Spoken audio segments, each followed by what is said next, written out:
the state charges an individual with a crime, a process begins. For 18 months, a team of journalists from ABC News had unprecedented access to the Arizona State court system in Phoenix. I'm asking for answers. Take the deal. Behind closed doors, we watched as the prosecution and the defense prepared their cases. I would crucify you. In the courtroom, their legal strategies unfolded. So you were there. And finally, inside the jury room, It's obvious. where, with the permission of the court and the jurors, we watched ordinary citizens determine another person's fate. And I'll never, ever change my vote. Tonight, Rudy Santos faces a 22-year sentence for second-degree murder. He says it was self-defense. It will be up to a jury to decide. State versus Santos. I didn't mean to do it, but it was something I had to do. It was either him or me. And it wasn't going to be me. Rudy Santos has been in jail for 6 months, awaiting trial. How are you today? Pretty good, pretty good.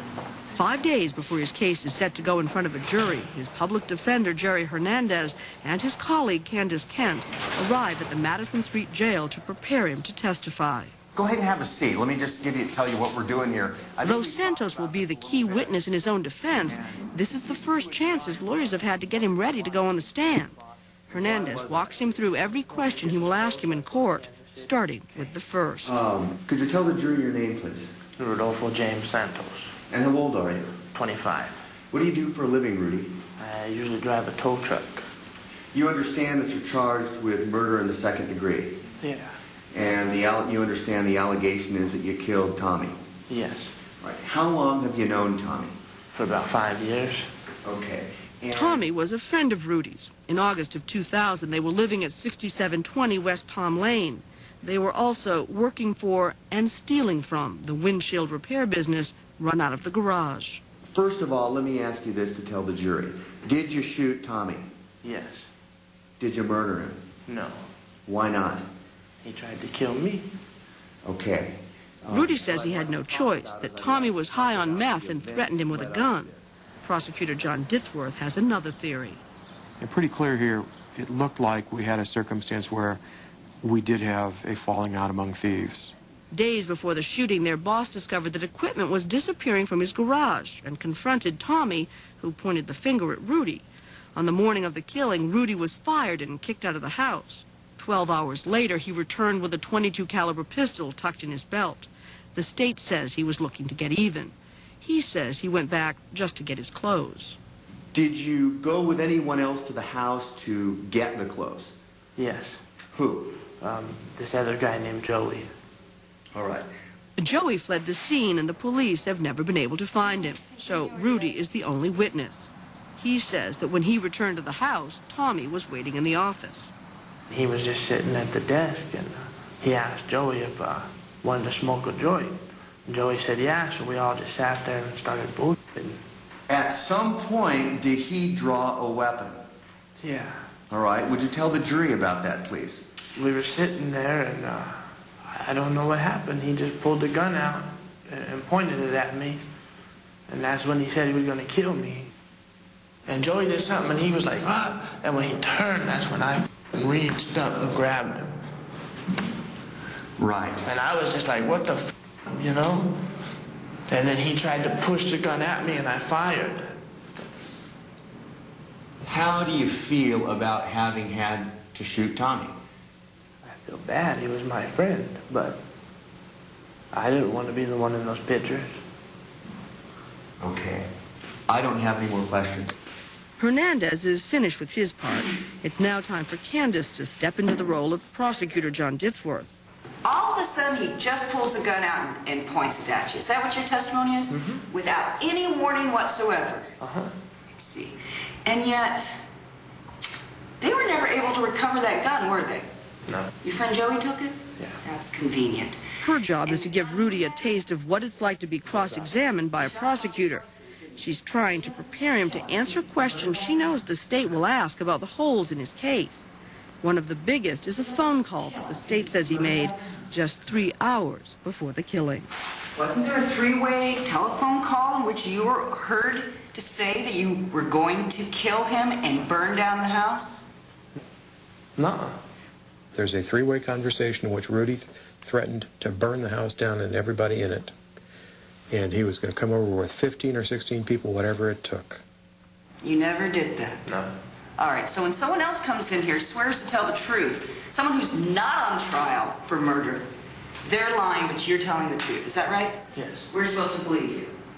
Now, what are you on probation for again? I want him to be comfortable with being questioned.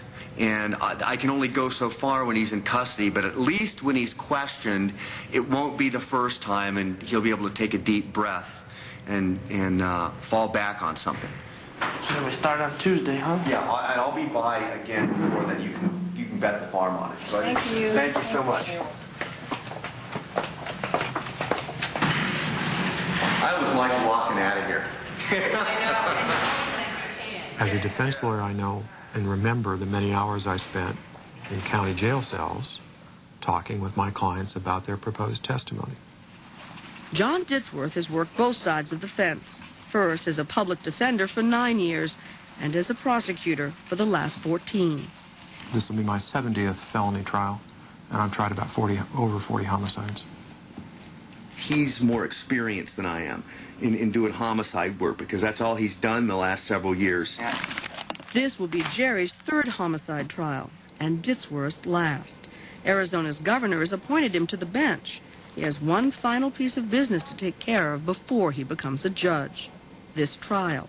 10 more witnesses and one more closing argument, and that's it. Really, the only thing that I can do to make up for that lack of experience is put in the time. I'm going to give you each a copy of something to read here. Jerry has gathered a group of friends and neighbors at his house to help him with his case. He calls them his backyard jury. I typically try and use people that aren't lawyers to give me a good focus. Because a lot of times they'll use really good common sense buzzwords and things that really, to me, make a lot more sense in a legal term. The only legal term I like is not guilty. While Jerry plans to spend every waking hour of the weekend preparing, over in the prosecutor's office, Ditzworth has taken the day off, and the halls are quiet. One of the things I'm really going to want to know is how much of the visual stuff I should use. Back in Jerry's yard, his friends have noticed a detail in one of the pictures that could cause him trouble. The guy's got a joint or a cigarette or something laying right here that shows that there wasn't a, that kind of shows, and it alludes to there not being so much of a struggle. You know, personally, I've smoked and I've shot. And, you know, if I've had cigarette in my mouth, before I go and draw my gun, I'm going to ditch my cigarette. Howdy, Rudy. Didn't wake you up, did we? No. Go ahead and have a seat. Right over here, please. I want to go over some of the photos with you. Why is that joint in his lap in that position? I have no idea. All right. No idea. Here, look at this one. Maybe he was smoking it. Right, okay. Rudy is not the, you know, the sharpest knife in the cabinet. Being an alcoholic, he's by the very definition self-centered and selfish. I think it's Rudy first before anyone else. Really, the ultimate question, do I think he's capable of a second-degree murder? I don't know. I just don't know. I mean, the things that he says are entirely plausible. When he pulled the gun, where actually was he facing? He was facing, here's the desk like this, he was facing like this, and he just turned and pointed it like that at me. See, as soon as I start determining guilt or innocence, then I've lost my effectiveness as an advocate. Anytime you hear the prosecution say the word murder, I want you to tell them I didn't murder. Okay. Okay? I thought about that too. Yeah, you did not murder anyone, and tell them that. Next time we talk, we're going to be picking a jury. Tuesday. Tuesday. Okay, Rudy. See ya. At first, it is scary relying on public defenders because they are really overworked. But Jerry's been great through this, and he seems to know what he's doing, and I just got to listen and hope that the jury sees it the same way. State versus Santos will continue in a moment. Santos continues. It's the Monday morning of a 3-day weekend, and even the public defender's office is empty. No one to complain about Jerry playing the Grateful Dead. It's like a mindset. I feel like I'm getting in a boxing match or, swimming the 100-meter backstroke, there's a time when, you're standing back there, all you're nervous, and all of a sudden the starter goes, gentlemen to the blocks. You step on the blocks, and now it's time to go. The first thing that you say out of your mouth is one of the things that's going to stick with them. So you need to start with a bang. Since this is only Jerry's third murder trial, Supervisor Susan Corey has come in to help him with his opening statement. I'm thinking about starting one of two ways. Rudy Santos shot Tommy Hutchinson. Rudy Santos did not murder him. That's good. Thank you. Across town, Ditsworth is stopped in the office for a few hours. He feels that his case is well in control. I think experience means that you have some of the formulas down, and you know where you want to go and you know how you want to get there, and you don't have to reinvent the wheel each time. What you center the story on is this very, very dangerous, paranoid person that's sitting there waiting for this guy to show up. Susan wants to make sure that Jerry hammers the fact that at the time of his death, Tommy Hutchinson had near toxic levels of methamphetamine in his bloodstream. The best evidence for you in this case is that he was armed, that he was loaded up on methamphetamine, that he hadn't slept in 4 days, and that the way that the shooting went down, as explained by your client, is consistent with the physical evidence. After a few hours, Ditsworth heads home for dinner with his wife. Susan thinks Jerry shouldn't call it a day quite yet.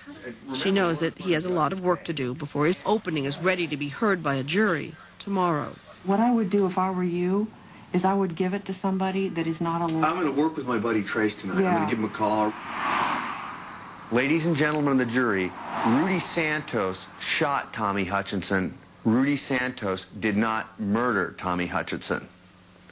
When Rudy Santos walked into that house with his friend Joey to pick up his clothes, he found a speed freak who'd been binging on methamphetamine for 4 days. Jerry rehearses his opening until well after midnight.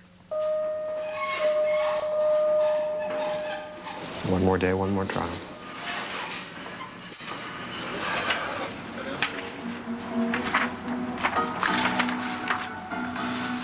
I can feel it physically. I'm just trying to take a deep breath and say, listen, you've done this before. Even though it's for all the marbles, just go in and do what you're supposed to do. Thank you. Please be seated. The courtroom is filled with 50 potential jurors. In the next few hours, that number will be winnowed to 10. In Arizona, second-degree murder trials have an 8-person jury. The other 2 will be alternates. Mr. Hernandez, would you like to introduce your client to the jury, please? Yeah, this is Rudy Santos, folks. I want to be real careful in jury selection in this case because I think it's everything. Has anyone on the jury panel ever been in a physical confrontation, or in layman's terms, a fight? Each side gets to question all the potential jurors. They are looking for anyone who might give them an edge. I think I'm looking for someone that's grown up in some rough neighborhoods, that understands how things are in some of these neighborhoods. I don't think I want someone that went to Brown Women College and is, the upper 2% socioeconomically, that's going to look at Rudy and say, listen, he's a dirtbag. I don't care whether he did it or not.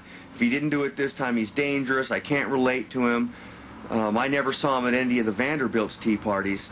You work for Home Depot as well? And you're working self-employed? I'm going to be looking for people who are decisive. I'm going to be looking for people who have some kind of leadership or management or decision-making background. Left side of the back courtroom, any hands? Sir.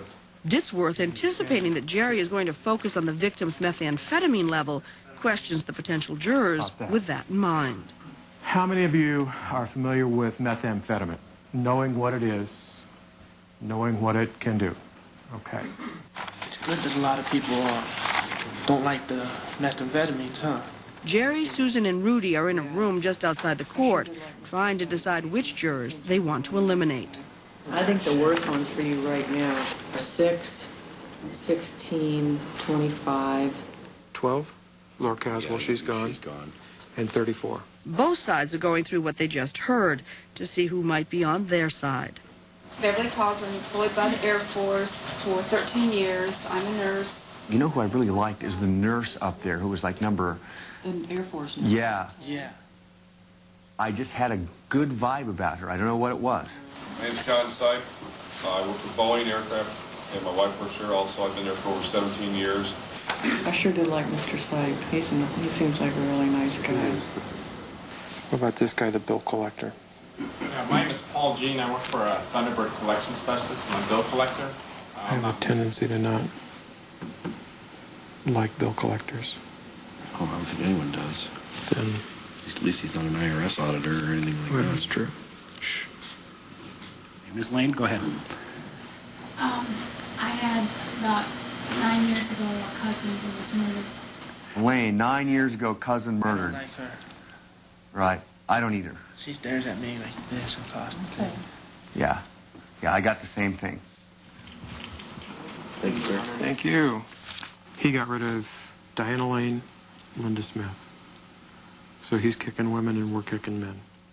You and each of you do solemnly swear that you will give careful attention to the proceedings, abide by the court's instructions, and render a verdict in accordance with the law and evidence presented to you, so help you God. I do. Thank you. This is the jury of his peers. A secretary, a man who works for the power company, a produce manager, a mechanic, an engineer, a truck driver, a pair of computer technicians, and the two who Jerry wanted, the Air Force nurse and the Boeing aircraft engineer. The record should reflect the presence of our 10 jurors. The only other people in court are family members. The victim's mother sits on the left, Rudy's mother on the right. Mr. Ditzworth, are you prepared for opening statement? Yes, Judge. Okay. The state has accused this young man right here, Rudy Santos, with an intentional homicide, a second-degree murder. Ladies and gentlemen of the jury, take a good look at Rodolfo Santos. He's the man that shot Tommy Hutchison, but he's not the man that murdered him. In the right hand of Tommy Hutchinson is a hand-rolled cigarette, kind of clenched here. And when he fell to the table, the hand came down, brushed ash down the front of his shirt, and the cigarette was found in close proximity to his body. When Rudy Santos walked into the house that evening, found an individual there who had toxic levels of methamphetamine in his blood, who had borrowed a .40 caliber handgun with the express purpose of confronting him with it. The next thing you know, Tommy's doing this and coming around to take a shot at Rudy.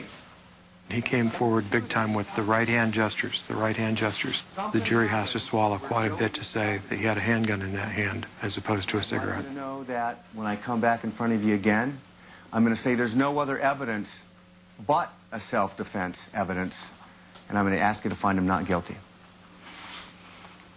Thank you, Mr. Hernandez.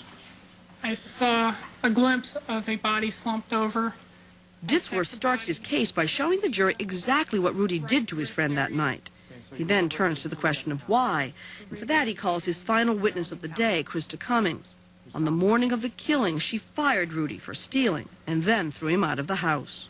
Rudy got upset and said, well, I don't care, and that he didn't care about anything, that he was going to burn down the house and burn down the truck, and then he was going to blow up me and my son in my apartment because he knew where I lived. Did he threaten Tommy? Well, he said he was going to burn down the house, and okay. Tommy was living at the house. Okay. If you've noticed his behavior in court, he's got the shakes. It is like he's been down to the Starbucks for 6 double espressos. He's nervous. We're going to take our evening recess. We'll see you tomorrow morning at 10. Just remember, it's always worse the first day or so of trial, because that's all their evidence. We got our own to present. Okay? I'm not trying to count coup, but I'm going to have a better night tonight than the defense is. You know that when you go into trial, that they're going to take some shots to the bow and you're going to take some shots to the bow. And Mr. Ditsworth is certainly going to be expected to put a couple torpedoes in our ship, but he's going to take a couple to his ship, too.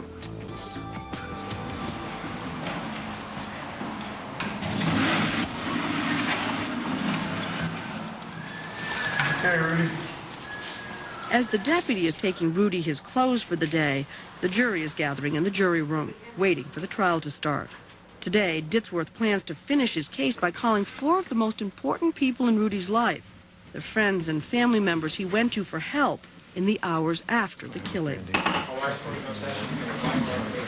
Christy Singer is a bartender and an occasional girlfriend. Would you please have a seat again on the witness stand? Listen, when she gets off the witness stand, I don't want you a big flash and a big Cheshire cat grin. Okay? Just be as neutral and stuff as you can. Okay. He came to her for help just hours after the killing.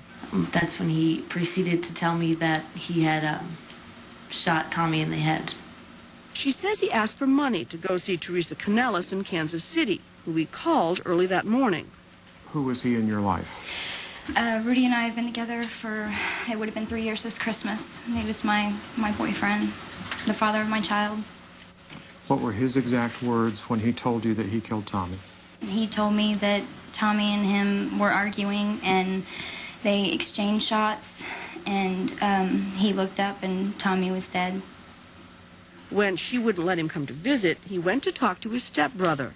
He told me that Tommy had pulled a gun on him, and he wrestled with Tommy, and the gun had accidentally gone off when he was fighting for the gun. Finally, he went to his ex-wife and asked her to lie for him. He was asking if I could be an alibi for him. And what did he want you to say? He wanted me to say that he was with me and my children for the day, and he asked if he could stay the night. Though each witness says that Rudy confessed to the killing, they also say that from the start, he claimed it was in self-defense. Your Honor, at this time, the state would rest. Mr. Hernandez? Thank you, Your Honor. Jerry starts the defense case by establishing that Tommy also had a gun the day of the killing. Did he tell you that Tommy had called him and told him he borrowed a gun? Yes. The next piece of business is establishing that Tommy was using drugs. And for that, he turns to Rudy and Tommy's office manager, Tracy Dillon. Did you notice any unpredictability in his part? Yes. And what did you attribute that to? There was evidence of drug use on my desk that I had to dispose of. Although Jerry has established that Tommy was high on drugs and carrying a gun, Rudy's freedom still hinges on the testimony of one crucial witness. Mr. Santos, you'll need to come up here and take the oath. The defendant is going to have, a lot of words he's going to have to speak to this jury convincingly to acquit himself. Mr. Santos, go ahead and take the witness stand, please. Every defense attorney's nightmare is the client that just heads south. But if your guy hits the ball over the fence, that can be enough in and of itself to get a not guilty. Rudy, did you shoot Tommy Hutchinson on the night of August 27th? Yes. Did you murder him? No. Before we sat down, when we was walking up, he asked Joey if he wanted to smoke a joint, and Joey said yeah. So we sat down so they could roll and smoke a joint. Okay. What happened right at that point when he picked up the gun? I grabbed his wrist that he had pulled the gun with, and I pulled out my gun and I put it to his head. And I asked him, what the fuck are you doing? And that's when he turned it back at me, and I shot. All right. Meanwhile, Ditsworth is keeping one eye on Rudy and the other on the jury. They weren't smiling, they weren't nodding in agreement, they weren't receptive. They were just shutting him out. If you had to do it all over again, would you do the same thing again? Yeah. Judge, I have no further questions for Mr. Santos at this time. Thank you, Judge. What were you drinking? Me. Bud Light. How much? Well, you think you drink a pitcher an hour, or? No, I'd probably drink about 3 or 4 an hour. Ditzworth wants the jury to know that Rudy spent the hours before the shooting in a bar. Let me ask this, if this is fair. You're there from noon till 10. 30 pitchers of beer? No. That's not the way it happened. Well, what is the way it happened? Yeah, I drank some beer. I probably drank a lot that night. Well, let's try and figure it out. How But much? I'm an alcoholic. I drink a lot all the time. You can listen to people and they'll tell you I can drink a 30-pack like it's nothing. Mr. Santos, just answer the questions that are put to you. Why don't you give each lawyer no more information, but no less information than what the question calls for? Okay. He is welcome to come.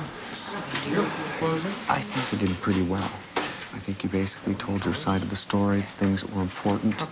I mean, some of it didn't go the way it planned, but some of it came out better than we planned. Okay? What happened on August 27th? It's pretty simple. At 9 o'clock, there's a three-way conversation. And Rudy is ticked. Mad enough to be screaming, I'm going to come to the house and burn it down and everybody in it. There's absolutely no evidence of any reason why Rudy Santos would go over there and shoot Tommy. None. If this fight had occurred as you'd heard it from the witness stand, there'd be beer cans displaced, the phone would be on the floor, there'd be crap everywhere, and it's all right there. The fight just didn't happen. Really, when push comes to shove, who in that room was more likely to go off the deep end and start a lethal confrontation? The facts of this crime have been met, and you should have one objective in your deliberations, and that's to find Rudy Santos guilty of murder in the second degree. Thank you for your time and your patience. Well, you want to have another lottery to figure out who's going to be our lead? With vote or draw? Draw. The case is now with the jury. First order of business, picking a four-person. Des, go ahead and pick one. Well, I told you I'd step up to the plate. I've done that. I mean, I can't do anything more. I know, you did the best you could. Is there any order to start this thing in? The four-person is Gary Johnson, who works for a power company. Well, the instructions, I think they want us to go over the evidence again. They start their deliberations by looking at the dozens of pictures that were admitted as evidence. If you look at it, his right foot is out, almost like he was in a standing position and then fell back in a chair. Dead weight in a rolling chair. He fell over, or he probably went back or in, out, whatever here. With this, I believe there was a struggle. After about an hour, they get to one of the prosecutor's key pieces of evidence. If the joint is what has me baffled. How did the joint land on the shirt if he had it in his right hand taking a hit off of it? Right. You don't know that. To get to the gun. Right. You don't know that. How many of you honestly have you smoked a joint? No, I have. I have in the past. Okay. I'm sure everybody's had a buzz or two once in a lifetime. And you don't have really have control. I mean, it could have been in his mouth and he could have just blah, blah, blah, you know, or been out or something. You know. It takes them less than 3 minutes to dismiss it. I could have flipped it back at you. Exactly. That's true. There it is, and it rolls down. That's true. At the 2-hour mark, they turn to the heart of the defense's case. We have to deal with what evidence we have. Now, we know that Tommy was on drugs. If he's doing drugs all the time, he's making irrational decisions. So that already tells me that he's capable of, at a split second, pulling the gun out.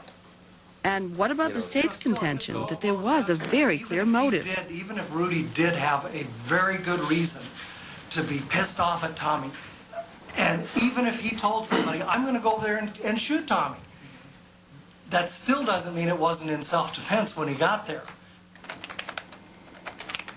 While they're deliberating, all the lawyers can do is sit in their offices and wait.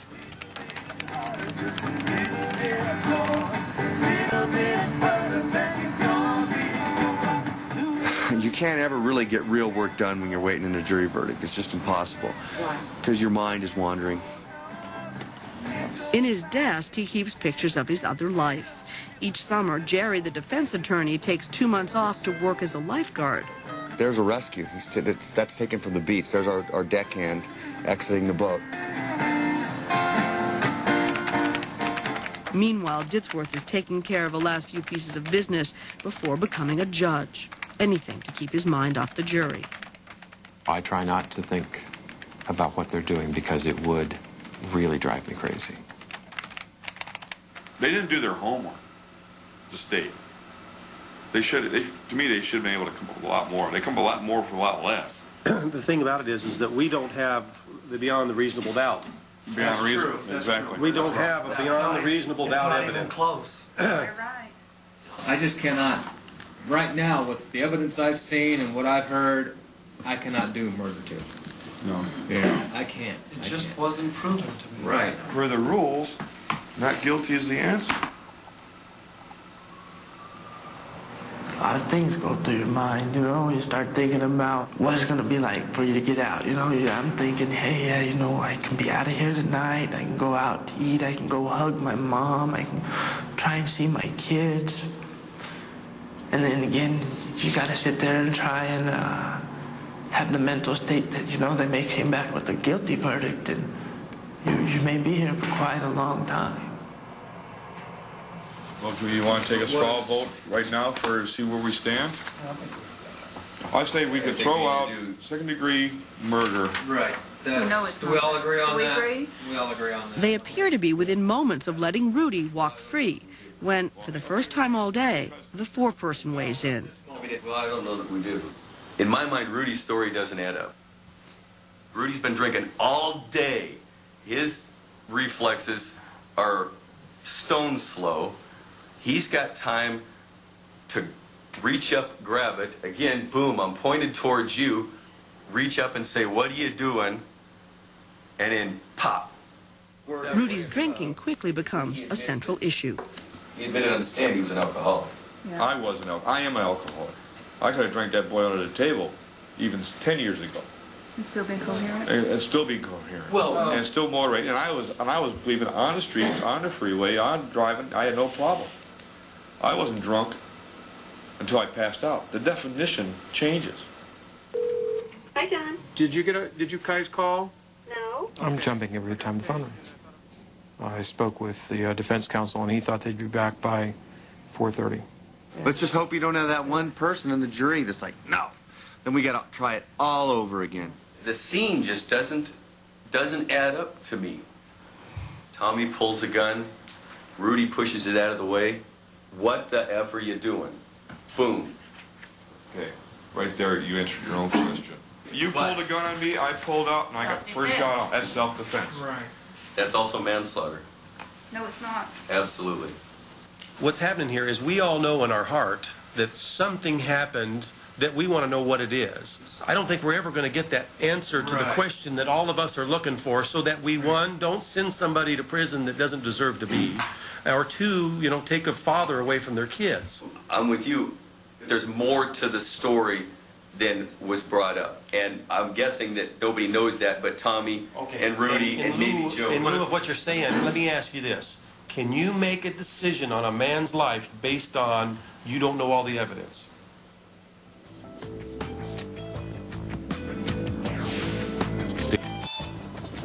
Inside the Central Court building, the jury is preparing to start the day's deliberations. Yesterday, foreperson Gary Johnson was the sole voice for conviction. It is clear that overnight, at least one mind has changed. I can't stop thinking about bullies. I can't stop thinking about aggressive people who show off in front of other people that have to be mean and bad. My heart, my mind, my mindset, the way I feel today, the way I live my life, there's two things in this world you can't trust: a thief and a liar. Rudy's both. As of now, it seems that there are at least 2 votes for conviction. A few moments later, it becomes evident that there are 3. I can't agree with the self-defense either.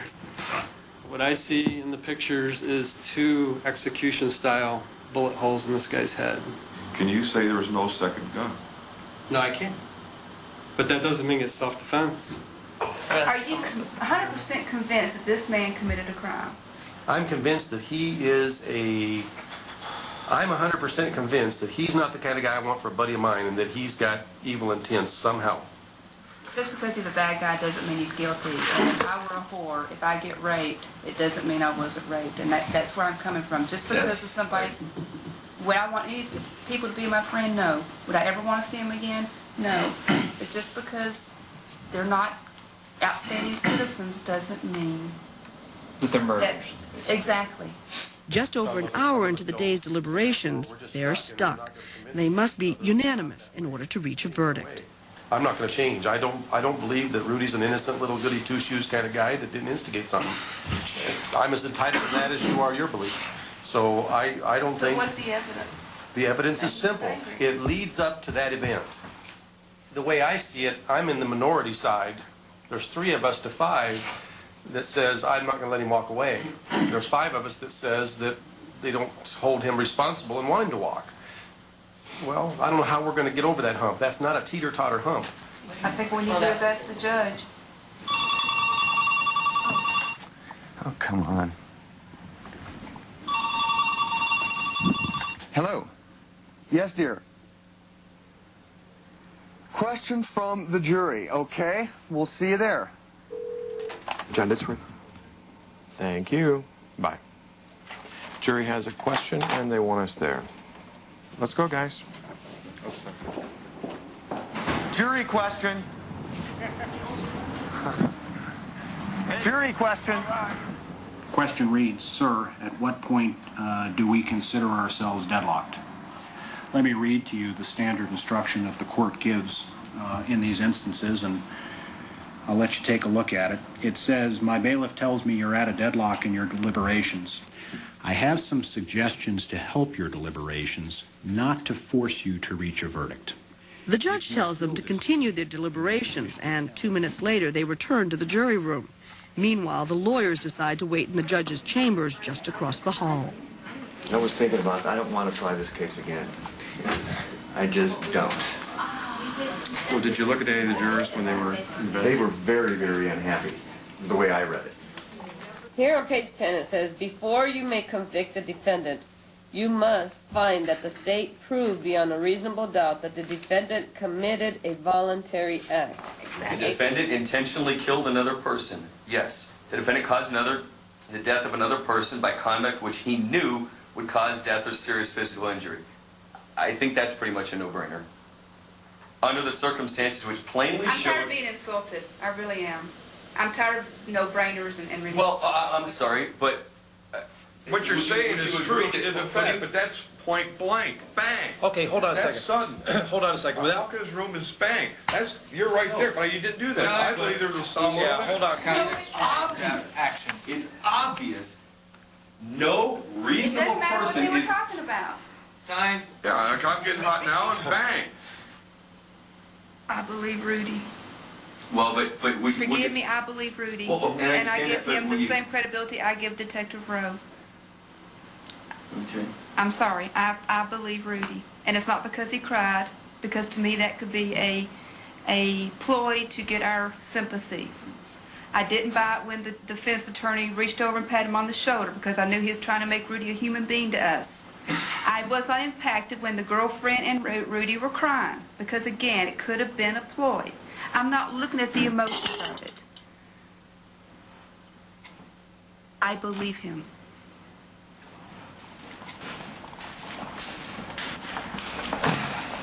Across the street, Rudy is waiting for the verdict.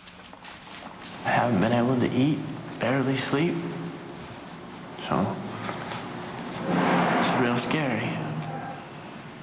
He's got to be violently ill, physically, mentally. You know, if the lawyers and all the... Jerry Hernandez put her on. It's the judge's chambers with another question from the jury. Okay, thank you. I'm on my way. I have a note.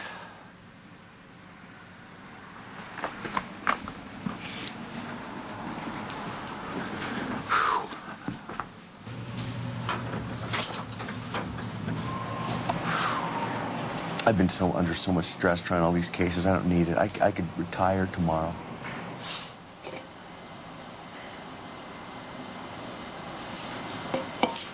The courts received a letter from the foreperson from just a few moments ago indicating that the jury finds itself as at an impasse at this time. Is there anybody on this jury who believes that with additional time to deliberate, there would be a reasonable probability that you could reach a verdict? I see no hands. Okay. Ladies and gentlemen, at this time the court finds that it's manifestly necessary and in the interest of justice to declare a mistrial. And I want to thank you for the time you did give us. Again, thank you much, and best of luck to everybody. Thank you. I'm leaving the office, and You can't be a judge and still do this case, too? oh no. Immediately afterward, Ditsworth meets with the victim's mother to explain that the case will now go to another prosecutor, unless Rudy accepts the plea agreement that he and Jerry have worked out just moments before. I told you truthfully that with the offer they made you the first time, don't take that. I told you that. Do not take that plea offer. But I'm telling you that's not the case this time. Rudy is facing a second-degree murder charge and 22 years in prison. Before trial, the state had offered him a plea of 18 years. Instead of going back to trial, they have offered him a deal of 5 to 10 years if Rudy will plead guilty to manslaughter. You know, sometimes a plea agreement makes everybody angry, but it does one thing. It gets him in prison. It's been my experience that the next time around, their case gets better. Jerry knows that even though the jury was 5-3 for Rudy, the state wins 90% of their retrials. You've been in the stand once before. You're going to have to take the stand again, and they'll be ready this time. They can't. I didn't do nothing, you know. They can't change the fact that he pulled the gun on me. Right. Well, I mean, there were some jurors in there that thought you were guilty. You're always better off with a hung jury than a loss. I've never lost a retrial. And as a defense lawyer, I never won one. You can talk to all your homeboys in the jail. They'll tell you the same thing. Take the deal. Rudy has 3 days to make up his mind.